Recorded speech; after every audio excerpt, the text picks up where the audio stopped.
Bakar-bakar uang, cuci uang. Literally, dua kalimat ini sekarang menjadi kenyataan. Benar-benar uang ini dicuci, benar-benar ini uang dibakar dengan api, bukan bakar-bakar uang ala perusahaan startup. Ini yang terjadi di tengah corona outbreak yang sudah memakan korban meninggal dan juga laporan kasus positif yang semakin tersebar banyak sekali dan juga meningkat. Uang kertas pun saat ini berpotensi nanti ke depannya ketika corona outbreak belum mereda bisa ditinggalkan karena corona. Kita bahas ini himbauan dan anjuran. Sekali lagi kalimatnya adalah himbauan dan anjuran khususnya dari Badan Kesehatan Dunia WHO, bukan pelarangan. Bahwa uang kertas banknotes yang biasa kita pegang ini mempunyai potensi yang paling besar dan salah satu bisa dijadikan sebagai transmitter bagi penyebaran virus. Kita tahu virus dari pneumonia seperti flu dan juga corona ini tidak menyebar lewat udara tetapi lewat droplet, cairan ludah yang keluar dari bersin, batuk, kemudian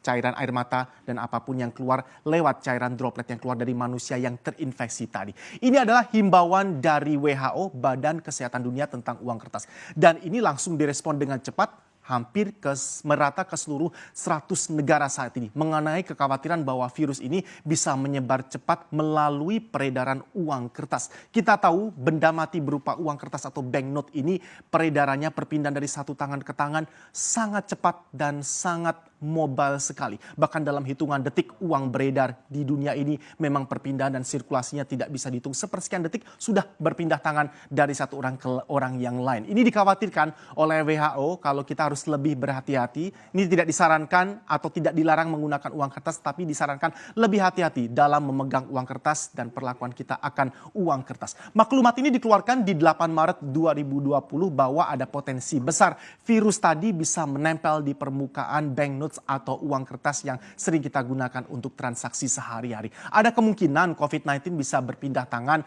lewat uang kertas karena kita tahu karena faktor iklim dan sebagainya virus ini ternyata begitu menempel lewat droplet tadi ya, cairan yang keluar dari tubuh manusia yang terinfeksi sekali menempel di sebuah permukaan benda mati ini ternyata bisa bertahan hidup beberapa lama di sana. Apalagi kalau kita tinggal di iklim dengan udara yang sejuk cenderung dingin, ini virusnya bisa bertahan lebih lama di benda mati termasuk uang. Ini yang dikhawatirkan virus dan bakteri yang menempel di permukaan tadi akan dengan cepat tertukar dari satu tangan ke tangan lain dan bukan tidak. Medianya adalah salah satunya uang kertas yang paling rawan. Dia anjurkan untuk melakukan pembayaran non tunai agar lebih aman. Tetapi WHO selalu menggarisbawahi bahwa kami tidak melarang atau menghentikan pemakaian uang kertas. Tapi ternyata diterjemahkan berbeda oleh beberapa negara yang tersebar di dunia ini terkait dengan anjuran dan juga apa maklumat yang sudah dikeluarkan oleh WHO mengenai potensi COVID-19 bisa tersebar lewat benda mati seperti uang kertas. Kita awali dari sumber di mana pandemi dari COVID-19 ini berasal. China,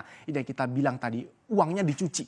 Jadi cuci uang ini on a literal sense, benar-benar secara harafiah dicuci dengan teknologi tinggi. PBOC, bank sentral yang ada di negeri tirai bambu China ini membersihkan uang dengan cara dicuci dan menggunakan medium ultraviolet, sinarnya dengan suhu yang sangat tinggi. Ingat, hati-hati, tadi virus ini kalau ada di daerah dengan iklim atau udara yang sangat dingin bisa bertahan hidup lebih lama.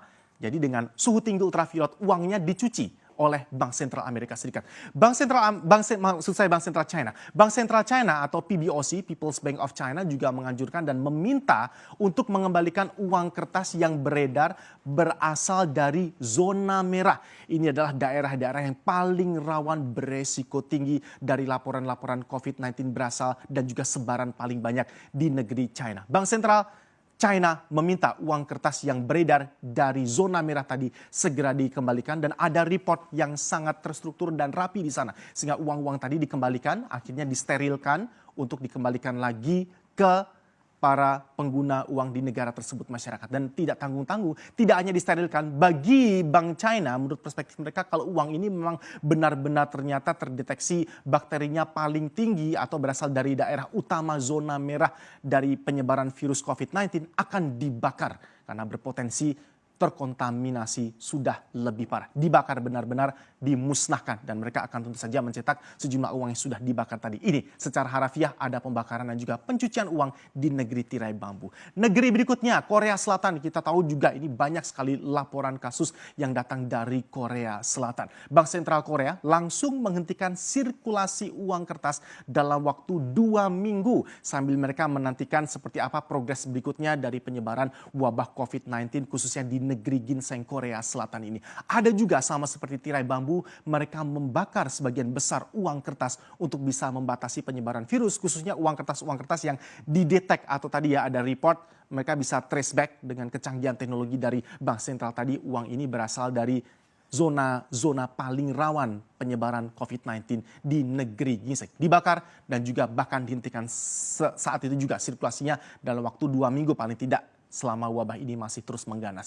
Di Prancis, Paris, Museum Louvre ini sudah tidak menerima pembayaran tunai selama wabah ini masih mengganas. Tidak ada pembayaran uang tunai, tidak ada yang uang tunai bisa masuk ke beberapa tempat-tempat wisata utama khususnya di kota Paris dan ini sudah dimulai dari Museum Louvre. Kalau Anda ke Prancis juga sekarang gerai-gerai di sana, coffee shop dan sebagainya bahkan malah hanya menerima pembayaran kartu kredit saja. Ini pun kartu kredit diprioritaskan kartu kredit tanpa tanda tangan. Jadi sedemikiannya ya mereka menghendaki pembayaran non tunai tanpa kontak seperti sama sekali yang dianjurkan oleh WHO meskipun tidak dilarang penggunaan uang tunai.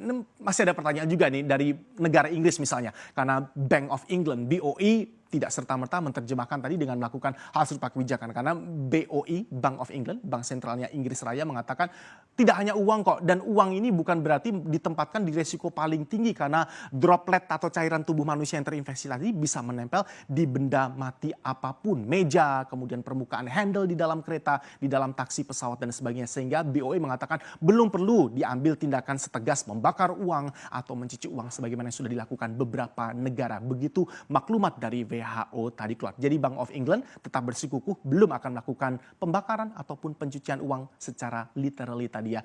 Amerika Serikat pun juga belum mengeluarkan statement seperti apa begitu ada maklumat WHO. Amerika Serikat ingat uang mereka ini spesifik juga. Tidak hanya murni dari kertas tapi juga ada campuran kainnya. Sehingga ini menimbulkan pertanyaan kalau uang kertas dolar Amerika Serikat greenback yang kita pegang dan menjadi kiblat mata uang lainnya ini apakah juga cukup aman. Tapi Amerika Serikat yang jelas belum ada statement apapun. Mengingat juga ini bahan baku utama dari dolar Amerika Serikat ternyata tidak murni kertas. Tetapi ada campuran kain di sana untuk greenback. Di Louvre tidak menerima pembayaran tunai. Ada pertanyaan juga mengapa apakah dengan pembayaran non tunai berarti dengan demikian lebih aman. Karena kalau kita pembayaran digital pun menggunakan gadget seperti ini ternyata HP kita pun ini paling rawan terkena droplet. Kalau tidak kita bersihkan juga akan menjadi percuma kalau kita tidak menggunakan pembayaran digital. Ini adalah uang beredar di Indonesia bahwa kita masih terjaga cukup baik. Bahkan bankir-bankir yang ada di tanah air mengatakan belum ada perubahan kebijakan kaitannya dengan pasokan dan ketersediaan uang tunai yang ada di Indonesia. Bahkan kalau kita lihat uang beredar di Indonesia dalam arti luas ini ya istilahnya M2 ini mengalami peningkatan di Januari 2020 naik di 7,1% secara year on year dibandingkan Desember di 6,5%. Jadi kita juga belum ada statement bahkan uang yang beredar dalam arti luas di tanah air di Indonesia juga semakin bertambah. Yang jelas ini menjadi peringatan dan juga reminder buat kita semua bahwa hati-hati penggunaan uang kertas mungkin juga harus mulai kita lebih perhatikan. Cuci tangan yang jelas sesudah Anda memegang banknotes atau uang kertas. Maka mari kita jaga kesehatan kita bersama.